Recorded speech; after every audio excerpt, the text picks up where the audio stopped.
I've never late for school. So I've heard. No, man, I wake up from, you see the guy who was on radio there, that's why I love him so much, Alan Magnus. Yes. Every morning when Alan Magnus came on at 5, Yes. I left out at 5 to go on my farm. And I encourage everybody in the community to play the radio on RJR. Yes. So wherever I am on which farm, Yes. I could have known the time. Based on the programs. Based on the advertisement and so on. and the programs going on. Yes. I would have known the time. And I would have known that I am going to put in X amount of time in the morning, you know.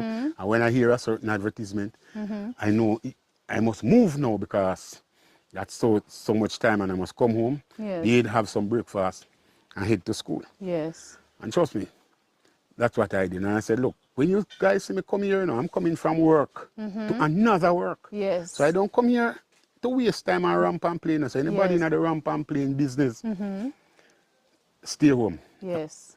I find them find one that's